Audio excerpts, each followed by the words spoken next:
Kamusta mga tol? Pasyalan po natin ngayon ang Fantasy World sa Lemery, Batangas. Huling punta ko dito taong 2011. Nagtatrabaho pa ako noon sa HTI sa EPSA. Dito kami nag-touring noon kaya nakapasok ako sa Fantasy World.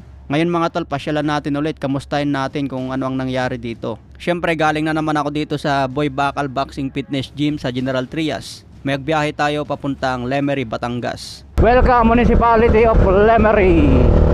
Ayan mga tol, pagdating dito hindi nagpapasok yung guard kaya hanggang labas lang. Nagpalipad na lang ako ng drone dito para makuha yung view sa Fantasy World. Ito yung kuha mga tol sa taas. Makikita po natin dyan talagang wala ng tao. Maganda sana pag nagpapasok pa rin sila rito yung for viewing lang, no, for take picture. Kahit 100 pesos lang sana ang entrance, okay na eh. So napakalawak po dyan hanggang dito sa ilalim. Pero believe pa rin ako mga tol kasi na may maintain nila yung kalsada, no? Malinis pa rin, tapos may guard. Kahit hindi sila nagpapasok, may gwardiya pa rin nakabantay. So ang nangyari po dyan, kaya nagsarado, nabasa ko sa report, parang yung fund nagkaroon ng financial problem. Kinulang sa pondo kaya hindi na napaayos. Ito yung makikita natin sa Batangas kapag nag-Batangas Loop. Maganda kasi yung kalsada sa Batangas, no, kapag dumaan tayo dyan.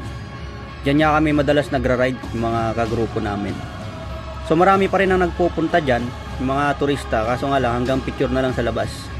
So ito, gamit natin yung iPhone. Marami ang nagtatanong kung anong cellphone ang gamit dito kasi nasuzoom kahit malayo.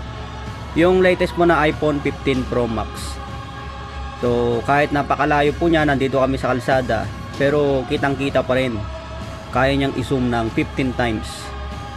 So mapapansin po yung kulay ng castle ngayon. Wala na, may mga lumot-lupot na sa labas. Hindi na naayos, hindi na siya na may maintain. Kaya ganyan ang itsura, parang may lumot-lumot na. Hindi na katulad dati noong 2014, 2011. Malinis yan eh, talagang colorful.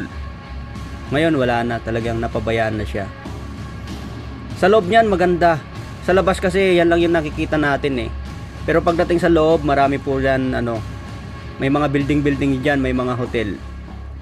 Kasi hanggang ilalim yan eh, may mga kubo-kubo. Yan yung mga sikat na pasyalan dati sa Batangas. So sayang nga lang dahil nagsara. May bago ngayon sa Batangas sa Tanawan, yung J Castle. Kaso mas gusto ko yung dito sana eh, kasi mas maraming pwedeng gawin. Dun sa J Castle wala eh, for picture lang, for viewing. Dito kasi nasa ka talaga, tuktok ng bundok. Saka makakalanghap ka ng sariwang hangin. So ito na siya ngayon. Talagang wala nang pumapasok na turista. Sayang, no. Malaki ang pondo na ginamit dyan. Pero nandun pa rin yung mga building. Kumbaga hindi pa rin pinabayaan. Hindi pa siya totally abandoned talaga. Okay mga tol, ride safe tayo lagi. God bless po.